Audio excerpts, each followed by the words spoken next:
Well, Kyrgyzstan is in crisis. A deadly wave of anti-government anger is sweeping through the capital, and protesters say they appear to have pushed the president out of office.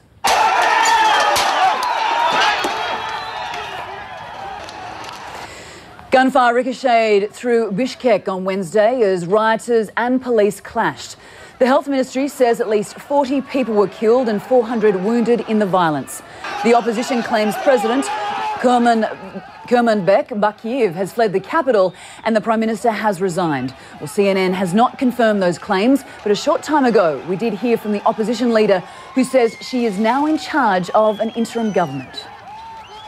I hope we are controlling the whole situation, but at the same time, I must tell you that there are a lot of work. We must restore a lot of things which have been wrongly ruled so far.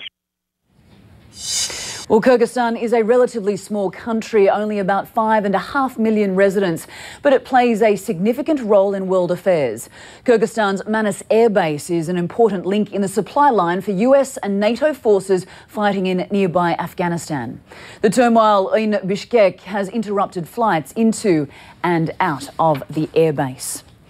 Well, the political unrest has been brewing for years in Kyrgyzstan. To help us understand why, let's go to Musuljan Namazaliyev, the Executive Director and co-founder of Central Asian Free Market Institute. He joins us via Skype from Bishkek. So thank you so much for joining us. Tell us, you were a witness to the deadly clashes between police and protesters. What did you see?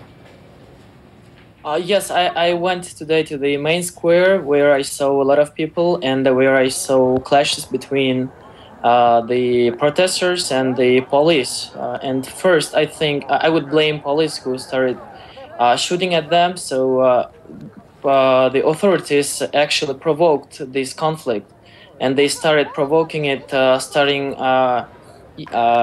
already yesterday when a big demonstration went in Talas, which is not very far from Bishkek, and today they continued in Kyrgyzstan, in Bishkek. So the same history as we had in 2005 when we had our tulip revolution and President Bakiev came into power has repeated, and it's totally the same what we had in 2005.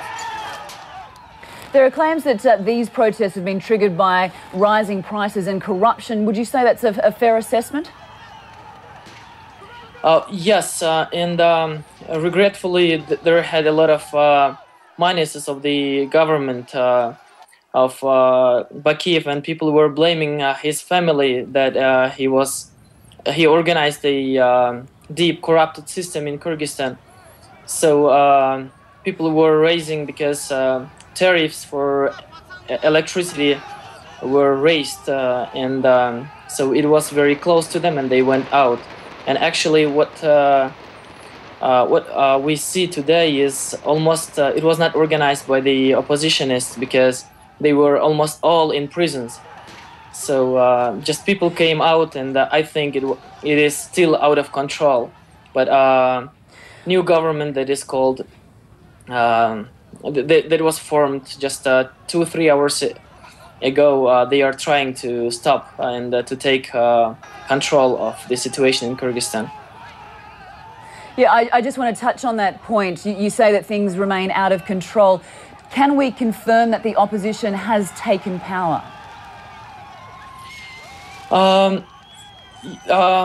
It's not very easy for them because there are a lot of people walking around the city, and they became like looters, robbing different shops and doing some bad thing, as we had also in 2005. And another situation is Mr. Bakiev, who is our president, he fled Bishkek, but he's still in Kyrgyzstan. He is in south of Kyrgyzstan, which is his homeland, because Kyrgyzstan is regretfully divided almost into two parts, like south and north.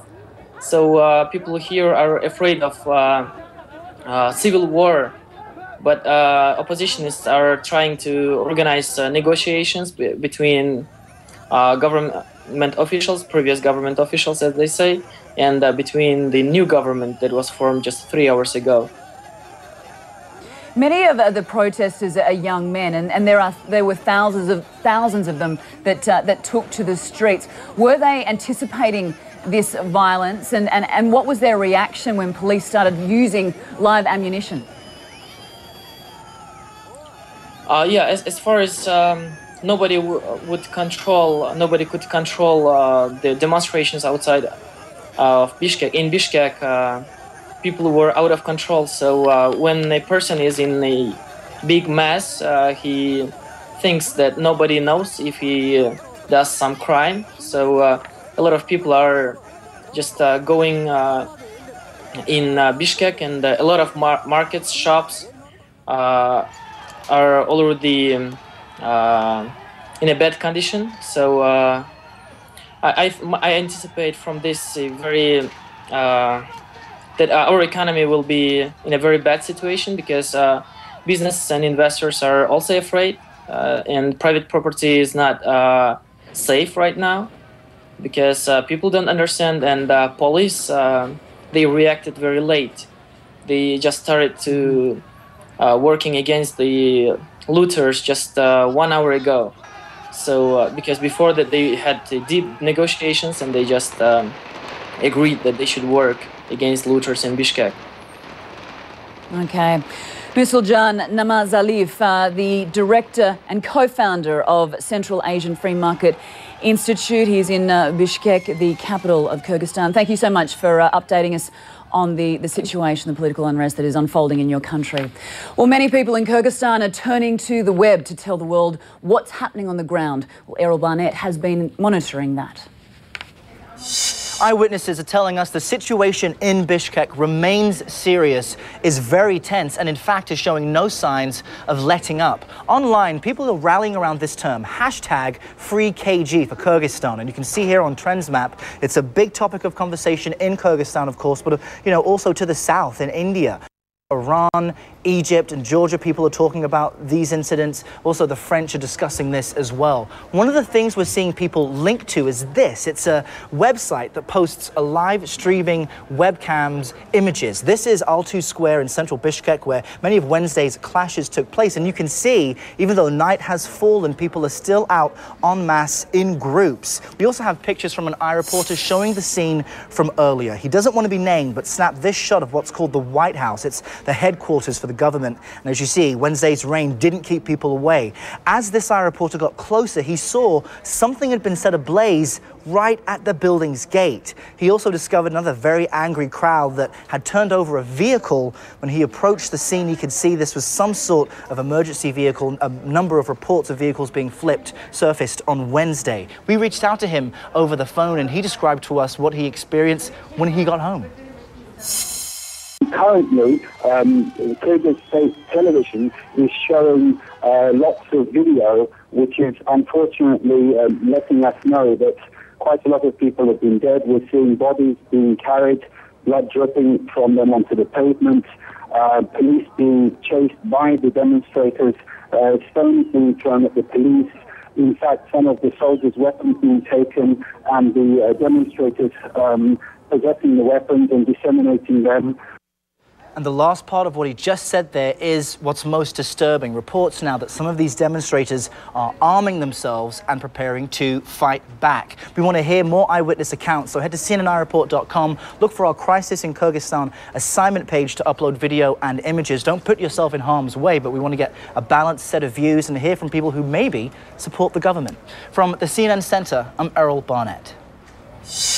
And stay with us here on World Report for all the developments in Kyrgyzstan. We'll have expert analysis later this hour about what the events mean for the nation going forward and whether the opposition can maintain power there. Stay with us for all of that.